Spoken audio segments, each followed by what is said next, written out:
7 ఎమ్మెల్యేల్లో ఏ ఎమ్మెల్యేతో నీ కాపురం బాగుంది? ఎందుకు బాగలేదు?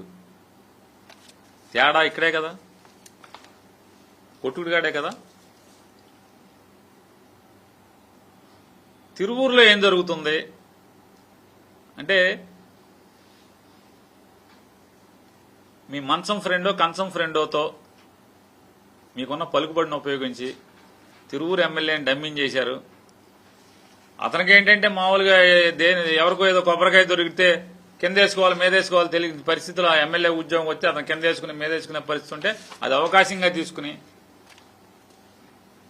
తమ్ముడు కిషోర్ని అడ్డం పెట్టుకుని మీరు మొత్తం పార్లమెంట్ మొత్తాన్ని లూటీ చేస్తున్నారా చేయట్లేదా?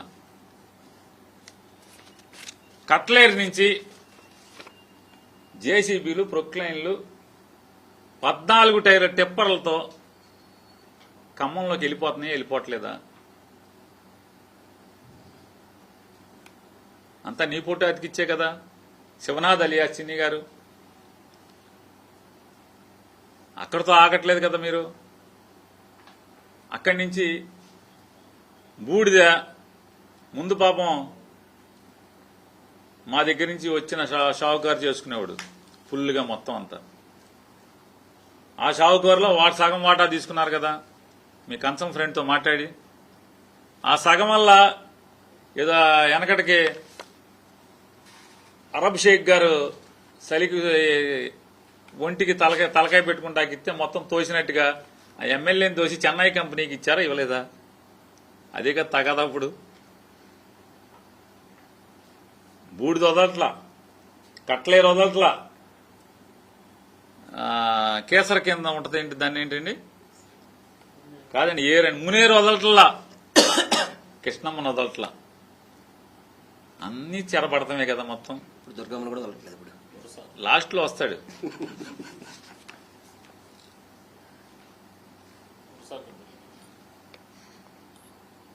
నందిగామలో 7 రీచ్లు ఉన్నాయి. ఫ్రీ ఫ్రీ ఫ్రీ ఇసుక ఫ్రీ అనే బాబు అంటాడు. 5 రీచ్లు మూసేసి కేసరా కాసరబాద రెండే ఎందుకు నడుస్తున్నాయి? ఎందుకని అంటున్నా చెప్పు శివనాథ్, ఎందుకు అంటున్నా అంటే ఎమ్మెల్యే పాపం ఆవిడ రిజర్వేషన్ కాబట్టి ఆవిడ దొక్కేస్తావు. మొత్తం 2 రీచుల్లో ఎన్ని టిప్పర్లు హైదరాబాద్ వెళ్తున్నాయి? ఎవరో చెప్పడం 16 టైర్లు టిప్పర్ అంటున్నారు. అసలు అంత టిప్పర్లు ఇక్కడ ఎక్కడా లేవండి. ఇవన్నీ పోర్టులకి తోలుతాయి పెద్ద పెద్ద, అంత టిప్పర్లు వెళ్తున్నాయి. లారీకి 1,25,000 ట్రిప్పుకి రోజు ఒక ట్రిప్ పడుతుందంట. నందిగామ ఒక్క నియోజకవర్గం నుంచి 50 టిప్పర్లు రోజు హైదరాబాదు ఖమ్మం వెళ్తున్నాయా అట్లేదా? 1,25,000 మన సాయి తెచ్చిస్తున్నాడా? 1,25,000 కరెక్ట్ గానే లెక్కెట్టుకుంటున్నామా? నందిగామ సాయి, కేసరా కాసరాబాద్ సాయి తెచ్చిస్తున్నాడా? లెక్క సరిపోతుందా? రోజు చిల్లకెళ్ళి ఎస్ఐ సీజ్ ఎందుకు చేశాడు? 6 లారీలు ట్రాన్స్ఫర్ చేయిద్దామని ట్రై చేశాం కదా చిల్లకెళ్ళి ఎస్ఐని. ఎవరు ఆపుకున్నారు? పట్టించిన వాళ్ళు ఆపుకున్నారు. అర్థమైందా? తగాదాలు అన్నీయే కదా, వాటాలు తగాదాలే కదా. ఎవరు క్రిమినల్? ఇక ప్రజాసేవ పట్టదా? ఈ సంవత్సరంలో ఈ పార్లమెంట్ మొత్తం 7 నియోజకవర్గాల్లో ఎక్కడన్నా నీ పార్లమెంటు నిధులు ఢిల్లీ నుంచి ఏమన్నా ఒక నిధి తెచ్చావా? 1 రూపాయి తెచ్చావా? స్టేట్ గవర్నమెంట్ తెచ్చావా? ఎంతసేపు ప్యాకింగ్ ప్యాకింగ్ ప్యాకింగ్ కదా. చిల్లర ప్యాకింగ్ లెక్కెడతాం, ప్యాకింగే కదా మనం. జగైపేట నుంచి ఎన్ని వెళ్తున్నాయి? ఆ లారీలు కూడా లెక్క మేమే చెప్పాలా?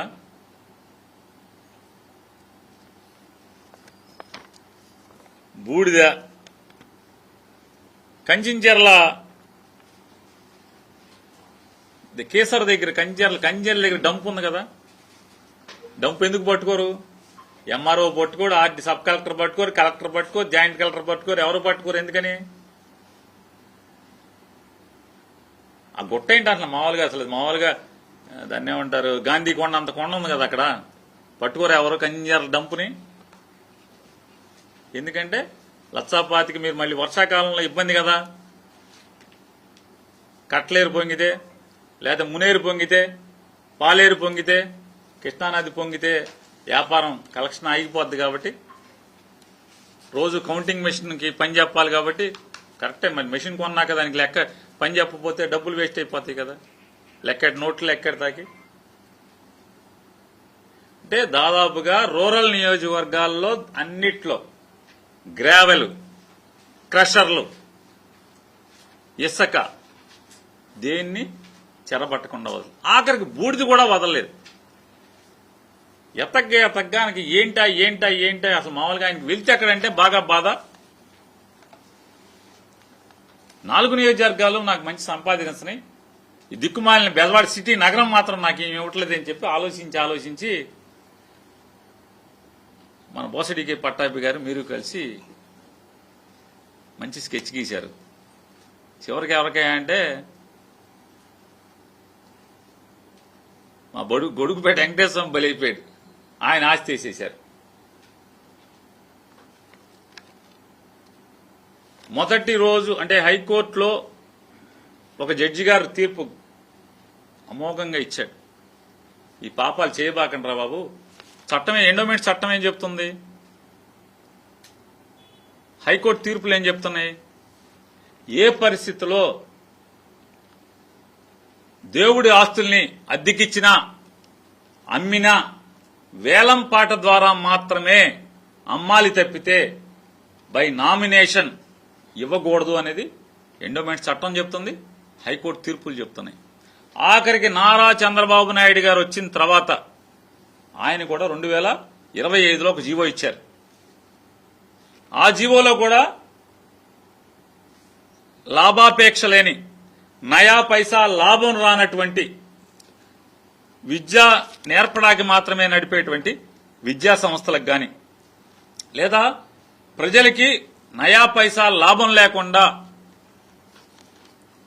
వైద్యం అందించేటువంటి ఆసుపత్రులకు గాని వీటికి మాత్రం నామినేషన్ మీద ఇవ్వచ్చు అని ఒక జీవో ఇచ్చారు. సరే రేపు ఏమన్నా కోర్టుకు వేస్తే ఇవ్వచ్చా, నిలబడలేదా తర్వాత చూసుకుందాం. కనీసం చంద్రబాబు నాయుడు గారి జీవో ప్రకారమైనా ఇది ఇవ్వటానికి అర్హత ఉందా లేదు. జడ్జి గారు ఆ పోసిన మట్టి కూడా ఎత్తేయమన్నాడు, ఉత్సవాలు ఆపేయమన్నాడు, కానీ పని ఆపలేదు. ఎందుకని పని ఆపలేదు? హైదరాబాద్ లో మనోడు ఒకడున్నాడు, ఆడు తెల్లారేపటికి తీర్పు ఇప్పిస్తాడు అనే కదా. ఆ ధైర్యం కాకపోతే ఏ ధైర్యం చూసుకుని కోర్టును కూడా లెక్క చేయకుండా ఎందుకు తోలుతారు? ఆట స్థలాలు, పిల్లలు ఆడుకునేటువంటి వస్తువులన్నీ లారీల్లో వచ్చేసి అక్కడ ఉన్నాయి అదే దొడ్లో. అంతకితం ఒక 4 ఎకరాలు 3 ఎకరాలు ఇంకా తోలకుండా బరంత చేయకుండా 6 అడుగులు కురదలా మిగిలిపోతే ఆ రాత్రి శరవేగంగా ఏదో ఒక ఆడపిల్లకి పెళ్లి, తెల్లారి పెళ్లి ఉంది చెయ్యాలన్న ఆదుర్ద లేకపోతే దాని పేరేంటండి, మన మొత్తం మునిగిపోయింది కదండి ఆ ఊర్లు, ఆ పేటల పేర్లు, సింగనగర్, రాజేశ్వరపేట, సింగనగరు, బుడమేరు వచ్చేస్తుంది. మనం అర్జెంటుగా ఈ లారీలు పెట్టి ఇసుక పోసేసి మట్టి పోసేసి వీళ్ళందరినీ కాపాడాలనేంత ఆదుర్ద. దాన్ని మునిగిపోయేప్పుడు మాత్రం ఆదుర్ద లేదు, దీనికి మాత్రం ఆదుర్ద. హర్రి అప్పుడు హర్రి పడలా.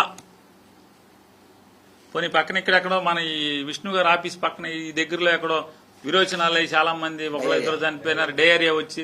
ఏ పేట అండి అది? న్యూ ఆర్ఆర్ పేట. అది ఏంటి అసలు? మామూలుగా వీళ్ళందరూ మనకు ఓటేసి విరోచనాలు అయిపోతున్నాయి, చచ్చిపోతారంటున్నారు, రేపో మాపు అంటున్నారు, సెలైన్లు ఎక్కుతాయి, ఊపిరి అందట్లేదు అంటున్నారు. వెళ్ళి పలకరిస్తాకి పోనీ అడావుడిగా మొత్తం సెలైన్లు వేసుకుని, డాక్టర్లు వేసుకుని, మందులు వేసుకుని, అసలు మొత్తం మొబైల్ హాస్పిటల్ తీసుకెళ్లిపోయినంత అడావుడిగా, దానికి అడావుడి లేదు. హర్రి మట్టి తొలై. ఈ బెజవ అమ్మవారి, దసరా అమ్మవారి పోటీగా ఈ ఉత్సవాలు చేయటం వల్ల ఎవరికి లాభం? ప్రజలకు ఏమన్నా ఇదా? సరే మా వాళ్ళందరూ చెప్తారు దాని గురించి. ఇక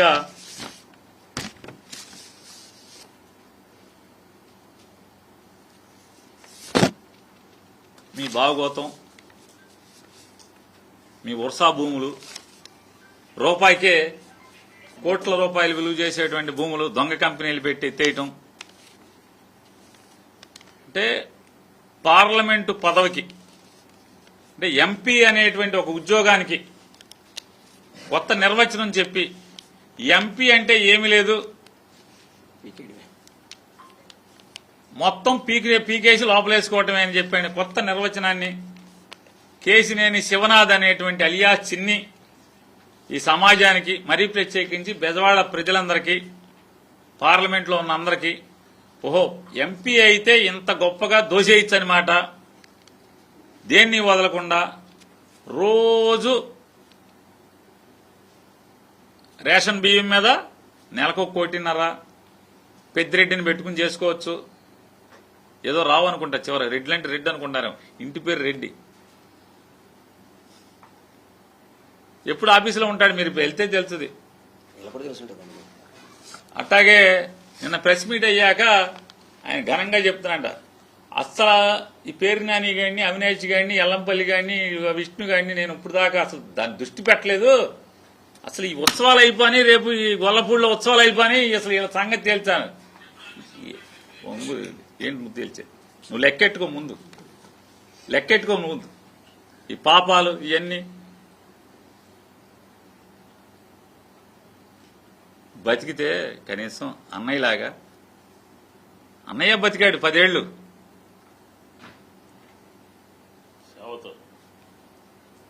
గర్వంగా, 10 ఏళ్లు పదవి గర్వంగా చేశాడు. ఎంపీ అంటే గర్వంగా, హుందాగా, శత్రువులు ఈర్షిపడేట్టు, ఎంపటి తిరిగేవాడు కాలు రగరేసుకున్నట్టు బతికాడు 10 ఏళ్లు. దేనికి ఉపయోగం, ఎవరికి ఉపయోగం? ఖచ్చితంగా మీ 7 ఎమ్మెల్యేలు నీకు వచ్చేసారి సీట్ ఇవ్వనివ్వరో ఎట్టి పరిస్థితిలో. అయితే మాకన్నా ఆపండి, లేకపోతే ఆడికన్నా ఆపండి అని చెప్తారు. ఖచ్చితంగా జరగబోయేది అదే. వాళ్ళు తెలుసుకోవాలి మన కంచం ఫ్రెండో మంచం ఫ్రెండో, ఈ 7 ఆపుకోవాలా నిన్ను ఆపుకోవాలా తెలుసుకోవాలి. సరే ఒకవేళ వీళ్ళు ఆపారనుకో మన కంచం ఫ్రెండు, మనకేంటి? అసలు మామూలుగా లారీలు టిప్పర్లు డబ్బులు ఉన్నాయి. డల్లాస్ వెళ్ళి ట్రంప్కు పోటీ చేయొచ్చు వచ్చేసరి.